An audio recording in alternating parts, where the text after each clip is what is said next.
كتاب أنزلناه إليك مبارك ليدبروا آياته وليتذكر أولو الألباب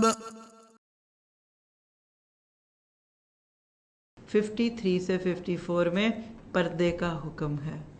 حضرت زینب سے نکاح کا موقع تھا، آپ نے دعوت ولیمہ کی، کچھ لوگ کھانا کھانے کے بعد بیٹھے رہے باتیں کر رہے ہیں۔ اب اللہ کے نبی کو ان کے بیٹھنے سے تکلیف ہوتی، کیونکہ آپ صبح جلدی اٹھنے کے عادی تھے، اور آج بھی یہ چیز آپ نے عمل میں رکھ لیجئے ان آیتوں کے ساتھ کہ late night dinner, late night parties, دعوتیں، ولیمے، برات، اس کو کنڈم کیجئے، کیونکہ جو دیر تک جاگے گا وہ دیر سے جاگے گا۔ فجر رزق پہ چلی جاتی ہے جب رات 12-1 بجے ہمارے شادیوں کے فنکشنز ختم ہو، اور اسی طرح سے باقی باتیں۔ تو لہٰذا ان آیات میں ایک تو یہ کہہ دیا گیا کہ جب کسی کے گھر جاتے ہو تو کھانا کھا کے فوراً نکل جاؤ، گھر والے کو ستاؤ نہیں، گھر والے تھکے بھی ہوتے ہیں اور کچھ بھی ہے۔ اور دوسرا اسی موقع پہ آیتیں اتر گئی تھی وَإِذَا سَأَلْتُمُوهُنَّ مَتَاعًا فَاسْأَلُوهُنَّ مِنْ وَرَاءِ حِجَابٍ، جب کبھی تم ان سے کوئی چیز مانگنا چاہو تو حجاب یعنی پردے کے پیچھے سے مانگو۔ اس کے بارے میں حضرت انس رضی اللہ عنہ کی روایت ملتی ہے، جو 10 سال کی عمر میں نبی صلی اللہ علیہ وسلم کے پاس آئے تھے۔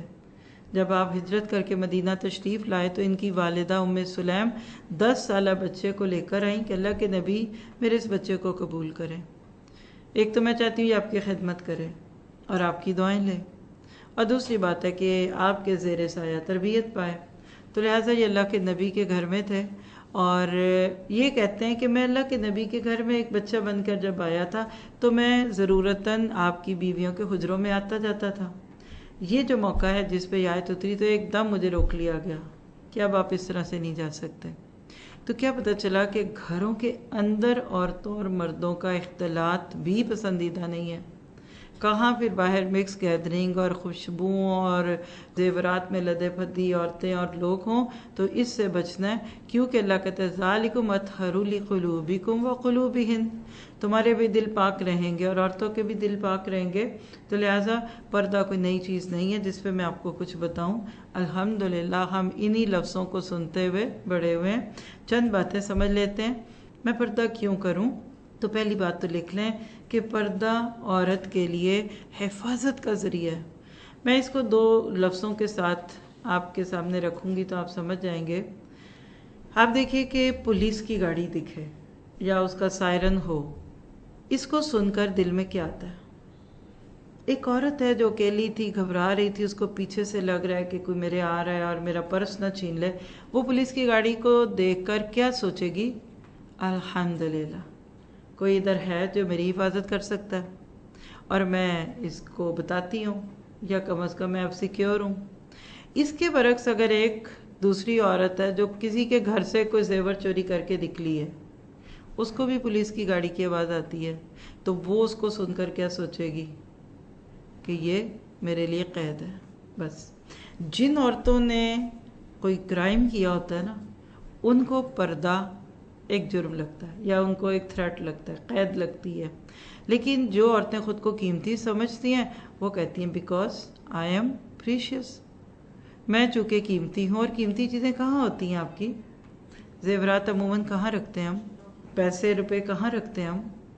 تو پھر عورتوں کو کیا کھلا چھوڑ دیں گے؟ پہلی بات تو سمجھ گئے۔ اگلی پہ چلتے ہیں۔ پردے کا ایک مقصد کہ مسلمان عورت پہچانی جائے کہ یہ مسلمان عورت ہے اور نتیجے میں اذیت پہنچانے والوں سے بچ جائے۔ آپ دیکھیے کہ مرد کو جو ہمارے ہاں ایک جملہ بولتے ہیں کہ گرین سگنل عورت دیتی ہے، پھر کئی سرپھرے ہوتے ہیں، وہ کئی جگہ ایسے بھی ہیں کہ وہ ریڈ لائٹ پہ بھی ٹریفک رولز بریک کرتے ہیں۔ تو ہر معاشرے میں کچھ نہ کچھ کرمنل ٹائپ کے لوگ ہوتے ہیں، لیکن ہم بات کرتے ہیں عمومیت پہ۔ شریف شرفا آپ کے میرے گھروں میں، ہمارے فنکشنز میں، ہماری شادیوں میں عموماً دیکھ لیجئے گا کہ ایک باپردہ عورت کسی محفل میں آ جائے، مردوں کو ہاتھ منہ پڑ جاتے ہیں، گھبراہٹ شروع ہو جاتی ہے، اندر نہیں آئیں گے، کبھی نوک کریں گے، کبھی کچھ کریں گے۔ That's it, good. احترام، رسپیکٹ ہوتی ہے۔ جب عورتیں خود بڑھ بڑھ کے بات کرتی ہیں نا، اور پھر اس میں کئی ادائیں، اور وہی بات ہے کہ آواز میں لوچ ہوتا ہے، یعنی کہ ایسے صورت میں بھی مرد تو بے تکلف ہوگا، تو لہٰذا ہم خواتین کو وہ مین ڈور بند کر دینا چاہیے جدھر سے فتنوں کی آندھی آتی ہے. جب کبھی آندھی کا موسم بنے تو اب کیا کہتے ہیں؟ کھڑکیاں بند کر دو، اب دروازے بھی بند کر دو، اچھا جاؤ فرنیچر کے اوپر کپڑا ڈال دو. ہماری عورتیں پردہ نہیں کرتی، ہمارے صوفے اور بیڈ کرتے ہیں، اس پہ کپڑا ڈال دیتے ہیں. آپ کیوں بچا رہے ہیں ان کو؟ کس سے بچا رہے ہیں؟ مٹی اور اس طرح کی گرد و غبار سے. تو کیا مردوں کی نگاہوں میں ایک عورت کے لیے جو شہوت ہوگی وہ کم خطرناک ہوگی؟ تو لہٰذا وہ لسٹ بتا کر جو پیچھے ہم نے سورۃ نور میں پڑھی تھی، اب یہاں ایک اور لسٹ دی جا رہی ہے 55 میں. محرم مردوں سے پردہ نہیں ہے. لا جناح علیہن فی آبائہن ولا ابنائہن. یعنی اب یہ تو نہیں کہہ دیا کہ ایک عورت گھر میں بھی پورے نقاب اور دوپٹے اور چادر اور عبائے کے اندر رہے گی. گھروں کا ماحول ہی ایسا ہوگا، گھروں کا سیٹ اپ ہی ایسا ہوگا، کھانے پینے کے طریقے ایسے ہوں گے کہ جو غیر محرم مرد ہیں وہ پھر ذرا تکلف کریں گے، اہتمام سے آئیں گے، کھانس کے آئیں گے، کنگار کے آئیں گے. لیکن باپ ہے، بھائی ہیں، بیٹے ہیں، بھانجے ہیں، بھتیجے ہیں، عورتیں ہیں، کوئی بات نہیں. کچھ ایسے ملازم ہیں جو بالکل بوڑھے کھوسٹ ہو چکے ہیں، جو بچپن سے آپ دیکھ رہی ہیں آپ کے گھر میں تھے، اب وہ بالکل ایک ایسی ایج میں آ گئے کہ ان کے اندر کوئی ایسی کشش نہیں رہ گئی، نہ وہ ایسی بات سوچ سکتے ہیں. تو کہا ہاں واتقین اللہ. اصل اہم بات پتہ کیا ہے؟ اللہ سے ڈرتی رہو، اور اللہ تعالیٰ تو ہر چیز پہ گواہ ہے. تو لہٰذا یہ پردے کا موضوع اتنا مشکل نہیں ہے جتنا ہم سمجھتے ہیں، کیونکہ وہ کہتے ہیں نا کہ دل نہ چاہتا ہو تو بات سمجھ کیسے آئے. اس کے بعد نبی صلی اللہ علیہ وسلم پہ درود و سلام بھیجنے کی بات آیت 56 میں، ان اللہ و ملائکتہ یصلون علی النبی. بے شک اللہ تعالیٰ اور فرشتے نبی پر درود بھیجتے ہیں، اس لیے یا ایھا الذین آمنوا صلوا علیہ وسلموا تسلیما. تم بھی نبی صلی اللہ علیہ وسلم پر درود و سلام بھیجا کرو اور خوب اچھے طریقے سے مانو. اب یہ جو لفظ ہے کہ ان اللہ و ملائکتہ یصلون علی النبی، اس سے ایک بات تو پتہ چلی کہ اللہ تعالیٰ درود بھیجتے ہیں. وہ کیسے؟ تو اس پہ ایک بڑی خوبصورت کتاب ہے اسی نام پہ، اللہ اور فرشتوں کا درود، ڈاکٹر فضل اللہ صاحب کی لکھی ہوئی ہے. آپ اسے فائدہ اٹھائیے تو آپ کو درود کے بہت سے معنی پتہ چلیں گے، جس میں ایک کیا ہے کہ اللہ کا نبی پہ درود پڑھنا کیا ہے. کیا ہماری طرح وہ درود کی تسبیح پڑھتے ہیں؟ نہیں، بلکہ فرشتوں میں اللہ کے نبی صلی اللہ علیہ وسلم کی تعریف کی جاتی ہے اللہ کی طرف سے، اور فرشتوں کا پھر درود بھیجنا کہ آپ پہ نبی صلی اللہ علیہ وسلم کے لیے برکت کی دعا کرتے ہیں. ہم آپ نے کیا کرنا ہے؟ اللہم صلی علی محمد وعلی آل محمد کما صلیت علی ابراہیم وعلی آل ابراہیم انک حمید مجید. اللہم بارک علی محمد وعلی آل محمد کما بارکت علی ابراہیم وعلی آل ابراہیم انک حمید مجید. اس کو درود ابراہیمی کہتے ہیں، نماز میں بھی پڑھتے ہیں. کیا اس کے علاوہ کوئی اور درود نہیں پڑھ سکتے؟ بہت سے درود ہیں جو ہم پڑھ سکتے ہیں، چھوٹے چھوٹے، خالی اتنا بھی اللہم صلی علی محمد، اللہم صلی علی محمد. صبح شام کی دعاؤں میں 10 بار یہ درود پڑھنے کی فضیلت ہے. پھر اسی طرح سے ایک دفعہ درود پڑھنے سے 10 رحمتیں ہیں، دعائیں قبول ہوتی ہیں. لیکن یہاں ایک چھوٹی سی بات کہ کچھ درود ایسے ہوتے ہیں جو قرآن اور سنت میں نہیں ہیں، ان کی حیثیت کیا ہے؟ اور یہ موضوع ہمارے ہاں بہت کانفلکٹ پیدا کرتا ہے. تو پہلے تو میں آپ کو اس پہ ایک بک درود شریف کے مسائل ریکمینڈ کر دیتی ہوں. تفہیم السنہ سیریز میں شروع ہی کی بک ہے، چھوٹی سی بک ہے، آپ اس میں سے بہترین طریقے سے اس موضوع کو سمجھ سکتے ہیں. الحمدللہ یہ پڑھائی بھی ہے، اس کی آڈیو بھی موجود ہے. لیکن یہاں 3 باتیں ہیں. نمبر 1، درود شریف یہ والا جو بھی ہم دیکھ رہے ہیں، یا اس کے علاوہ جتنے بھی درود نبی صلی اللہ علیہ وسلم سے ہمیں ملتے ہیں کتابوں میں، حدیث میں، تو وہ سب مسنون درود ہیں. یہ تو نہ صرف یہ کہ پڑھنے کا ثواب ہے، بلکہ یہ ضرور پڑھنے چاہیے. پہلی بات ہو گئی. دوسرے وہ ہیں کہ جو قرآن سنت سے تو نہیں مل رہے، لیکن کچھ لوگوں نے اپنے مشاہدے سے، اپنے تجربے سے، اپنے دل کے جذبات سے لکھے. اس میں سے کچھ چیزیں ہمارے ذہنوں میں کچھ ناموں کے ساتھ بھی معروف ہیں. کبھی آپ کو بکس نو کی دکھیں تو اس میں کئی نام ہیں، اور حیرت یہ کہ نام وہ اردو کے ہیں جس میں عربی ہی نہیں ہے. مثلا دیکھیں کہ درود ماہی، درود انجینا، یہ اردو کے لفظ ہے نا، درود لکھی، لاکھ سے. اب سوال یہ کہ ایک درود جس کا نام ہی اردو میں ہے، تو پھر عرب لوگ وہ کیسے پڑھیں گے اور انگلش والے اس نام کو کیسے جانیں گے؟ اس کا مطلب کہ یہ کچھ بزرگوں کے بولے کہے ہوئے لفظ ہیں. یہ دوسری قسم ہے. تیسری قسم ہے کہ نہ قرآن میں ہے، نہ حدیث میں ہے، نہ پرانے دور کے بزرگوں کے ہیں، یا اگر ہیں بھی لیکن اس میں الفاظ شرکیہ ہیں. اور ایسی بہت ساری مثالیں انہی ناموں میں دیکھیے جا کے کئی جگہ عقائد سے ٹکراتے ہیں. تو کریں کیا؟ آپ کو اوریجنل گل احمد کا سوٹ یا پھر ریپلیکا اور 2-3 اور چیزیں پیش کی جائیں، آپ کون سا لیں گی؟ اوریجنل لیں گے. کس دکان سے لینا چاہیں گے؟ انہی کی دکان سے لیں گے کیونکہ اس میں تو شک ہی نہیں ہے. بس یہ جواب ہے. جس میں شک ہے اس کو چھوڑ دو، جس میں نہیں ہے اس کو لے لو. زیادہ سے زیادہ بھی آپ کر لیں تو وہ باتیں جو لوگ محبت میں کرتے ہیں اس کی حیثیت ایک نعت کی ہے، ایک لوگوں کی بات ہے کہ انہوں نے بڑے خوبصورت لفظ جوڑ توڑ کر دیے، تو ثواب تو قرآن سنت کی کسی بات کا ہے. ہاں جس کی قطعاً اجازت نہیں وہ شرکی الفاظ ہے.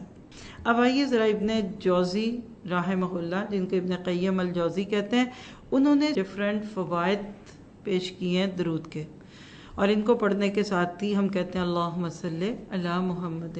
بہترین وظیفہ ہے، اٹھتے بیٹھتے نبی کے اوپر درود بھیجیے، کیونکہ نبی کی جو محنتیں تھی جو انہوں نے ہمارے لیے کیا، ہم اس کا حق تو ادا کر نہیں سکتے.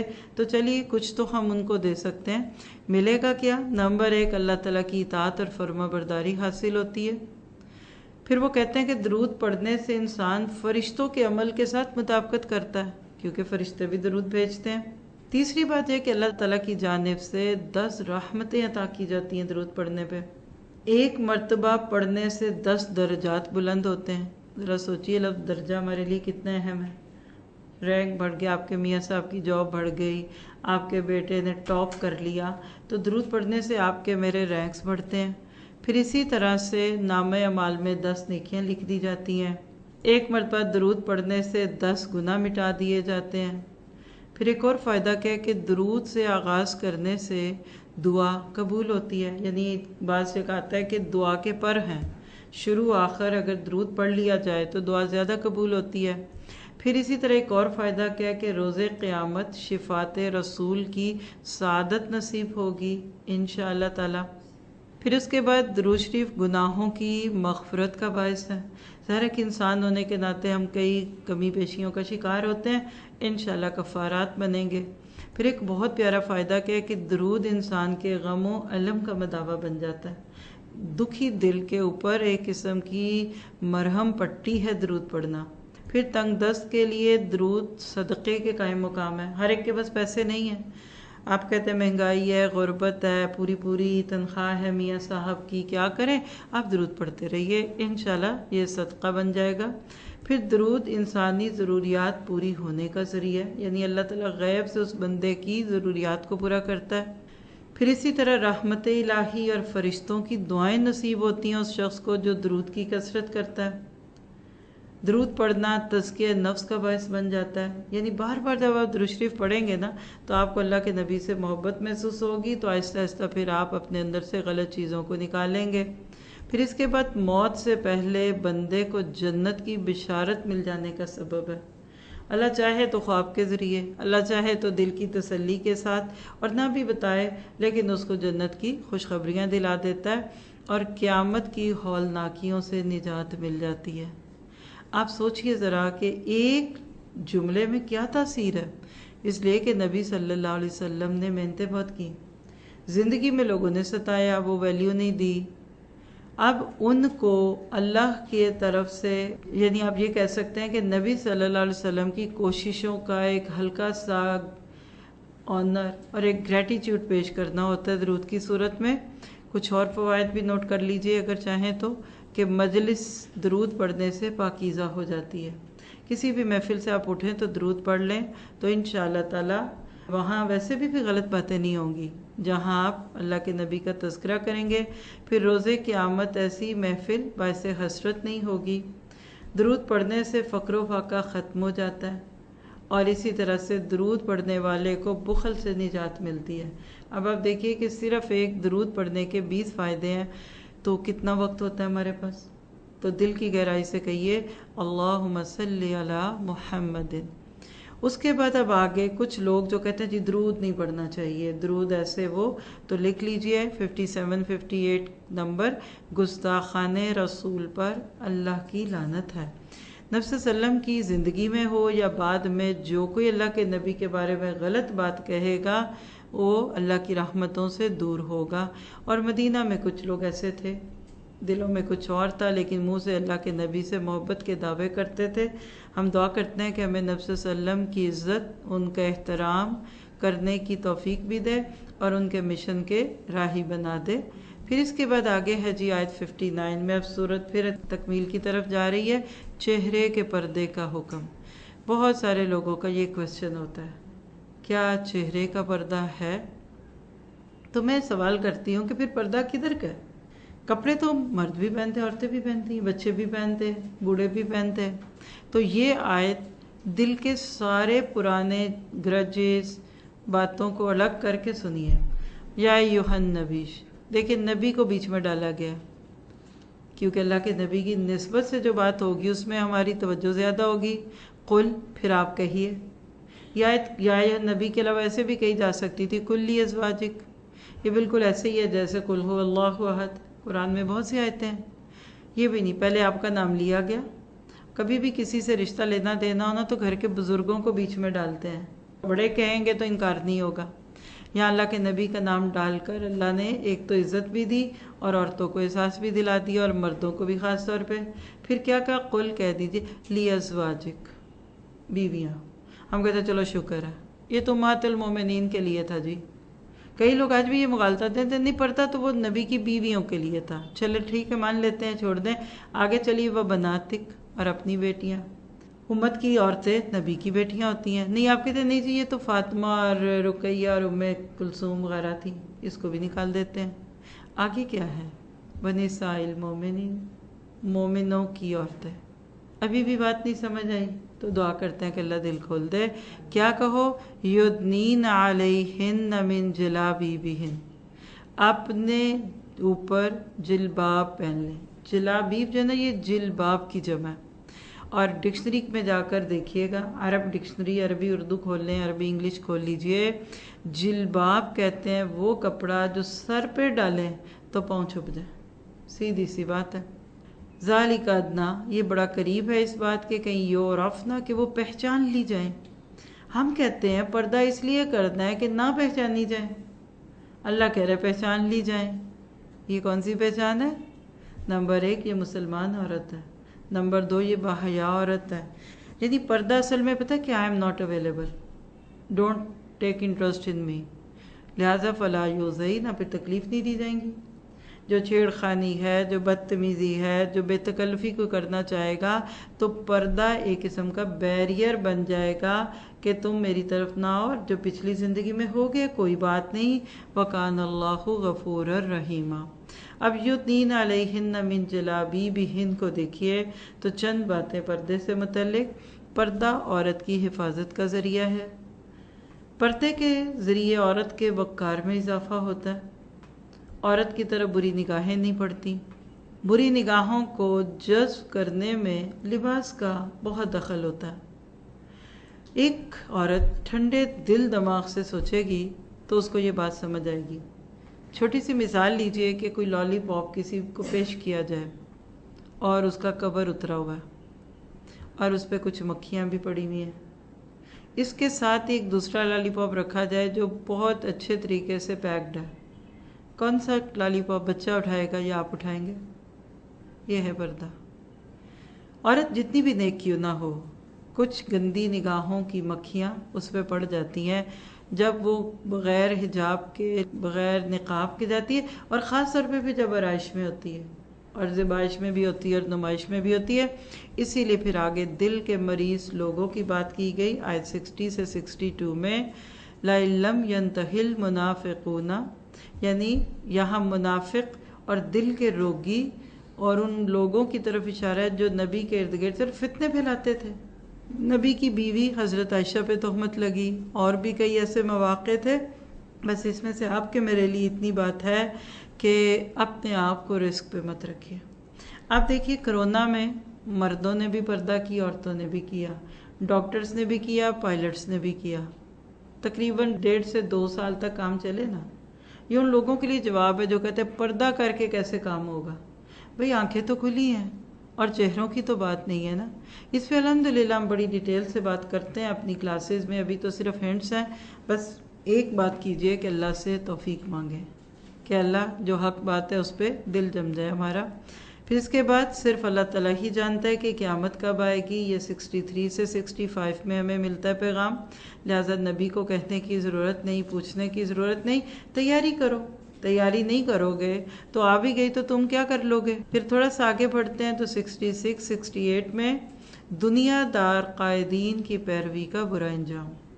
بہت سارے لوگ اس طرح کے خاص طور پہ مسائل میں جس پیچھے گزر رہے ہیں، کچھ ایسے دیندار حضرات کو پکڑ لیتے ہیں جو بڑے لینیٹ ہو کر ان کو رخصتیں دے دیتے ہیں۔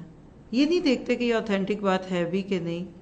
ایسے لوگ، اور اوورآل بھی دیکھیے جو لوگ بلائنڈلی فالو کرتے ہیں کچھ لوگوں کا، ان کا برا انجام ہے۔ یوم تقلب وجوہہم فی النار، اس دن ان کے چہرے آگ میں الٹ پلٹ کیے جائیں گے۔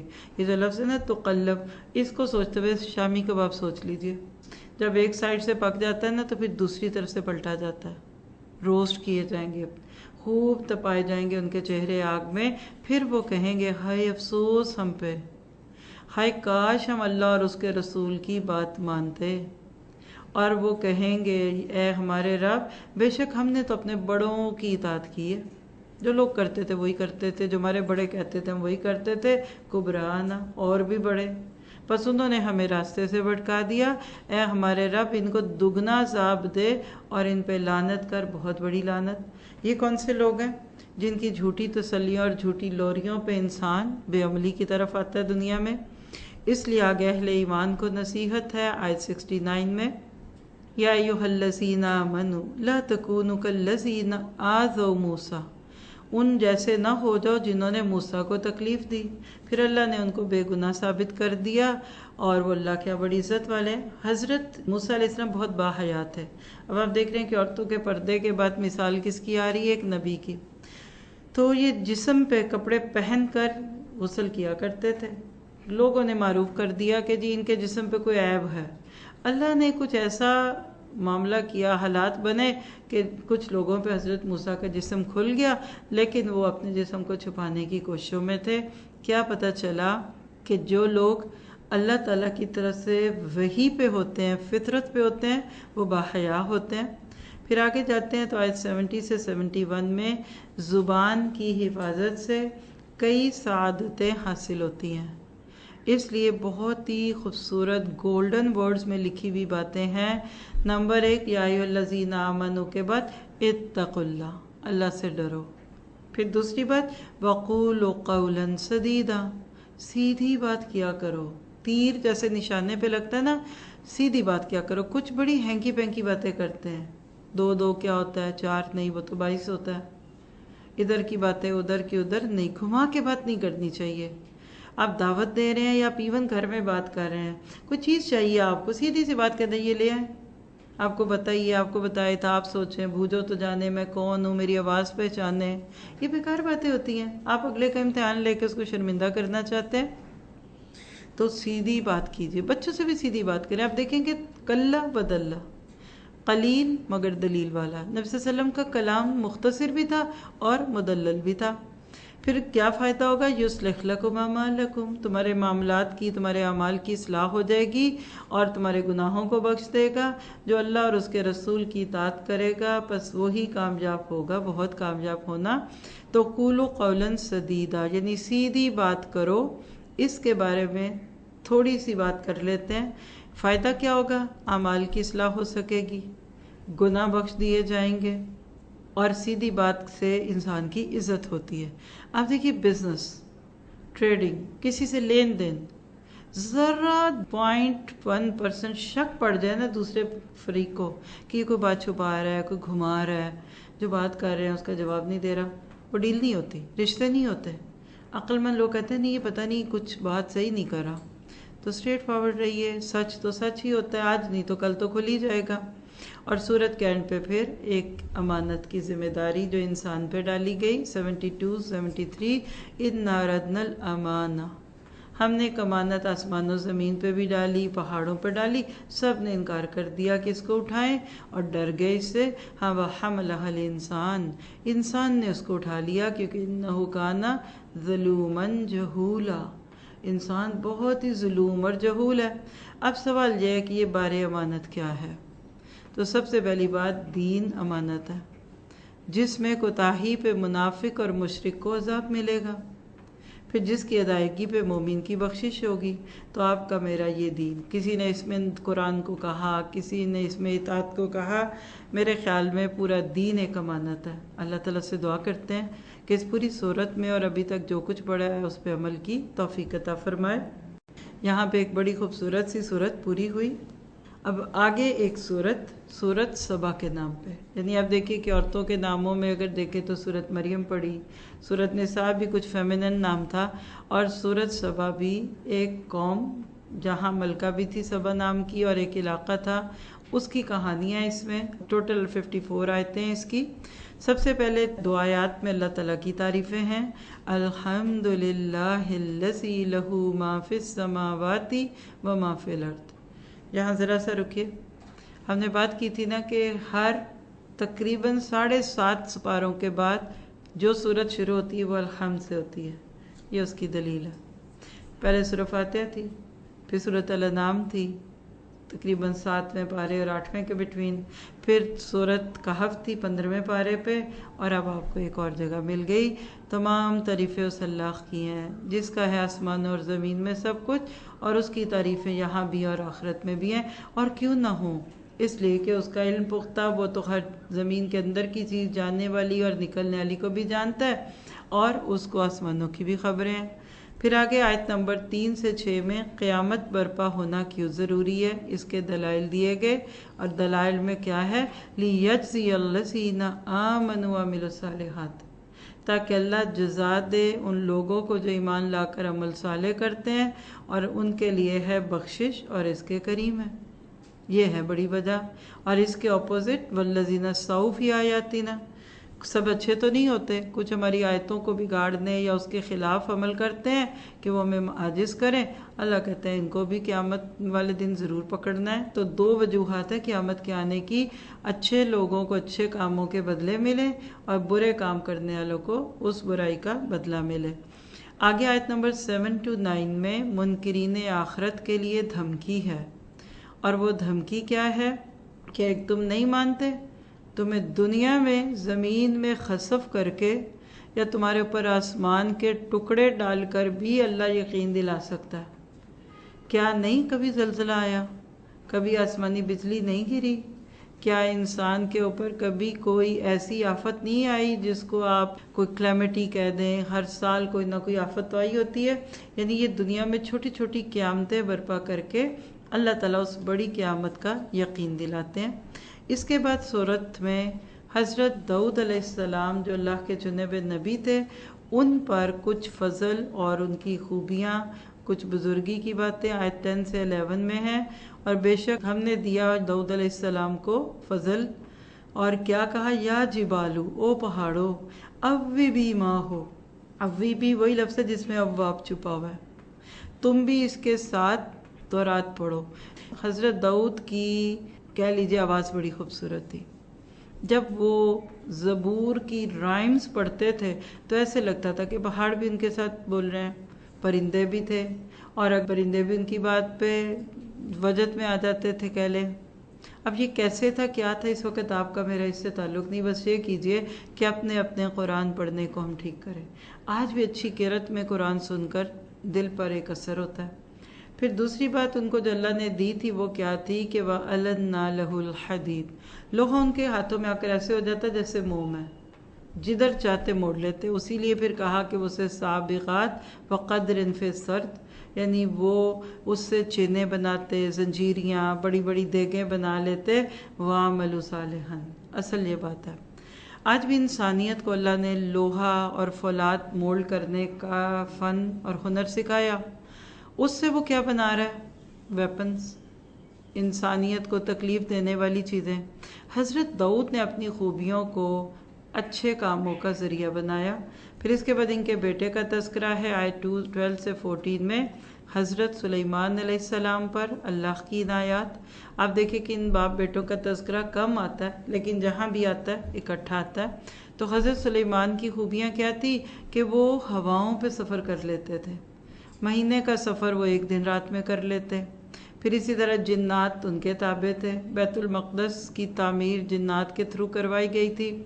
پھر اسی طرح بڑے محل اور بڑی بڑی تماثیل، جفان، بڑی بڑی دیگیں جو اپنی اپنی جگہ پہ پڑی رہتی تھی، یہ بڑے بڑے بھاری کام کرواتے تھے۔ آپ کے میرے لیے اس میں جو عمل کا نقطہ ہے وہ کیا ہے؟ اعملوا، عمل کرو، آل داؤد شکرا، اے داؤد کی آل کے لوگوں شکر کرو، وقلیل من عبادی الشکور۔ شاید کسی آیت کو پڑھ کر جو شرمندگی ہو کسی کو، وہ یہ آیت ہے۔ اللہ فرماتے ہیں کہ میرے بندوں میں سے بہت تھوڑے ہیں جو شکر گزار ہیں۔ تو آج ایک دعا کریں، اللہ مجھے قلیل میں کر دے۔ آپ دیکھیے کہ قرآن میں اکثر اچھی خوبیوں والے لوگ تھوڑے ہی دکھتے ہیں، تو اللہ سے کہتے ہیں اللہ ہمیں قلیل میں کر دے۔ پھر اس میں آگے فلما قضینا علیہ الموت میں حضرت سلیمان کی موت کا تذکرہ۔ اصل میں لوگوں میں یہ خیال آ گیا تھا کہ جنات غیب جانتے ہیں۔ اللہ نے کیا کیا کہ حضرت سلیمان جو بیت المقدس بنوانے کے لیے وہاں کھڑے ہوتے تھے اپنے عصا پہ ٹیک لگا کے، ان کو موت دے دی، لیکن جنات کو خبر بھی نہ ہوئی، وہ بیت المقدس بناتے رہے، ابھی وہ پورا نہیں ہوا تھا۔ اللہ کے حکم سے وہ بنا رہے تھے، ان کو نہیں پتا کہ جس کے ڈر سے بنا رہے ہیں وہ تو فوت ہو چکے ہیں، لیکن آخر میں پھر وہ جس کو آپ اور میں کیا کہتے ہیں، دیمک، وہ عصا کو لگی، وہ لکڑی گھلی، جب وہ لکڑی گری تو یہ بھی گر گئے، تو جنات بھاگ گئے۔ کیا پتہ چلا کہ کچھ لوگ ہوتے ہیں ان کے سر پہ کھڑے رہو تو وہ کام بڑا اچھا کرتے ہیں، اور چھوڑ دو تو نہیں۔ لیکن اصل میں اس میں اللہ نے بتا دیا کہ جنات کو غیب نہیں پتا۔ اور دوسری بات ہے وقت نبی بھی آ جائے، کوئی بھی ہو، کل نفس ذائقۃ الموت، جب موت کا وقت آتا ہے تو اس کے بعد ٹلتا نہیں ہے۔ كتاب أنزلناه إليك مبارك ليدبروا آياته وليتذكر أولو الألباب كتاب أنزلناه إليك مبارك ليدبروا آياته وليتذكر أولو الألباب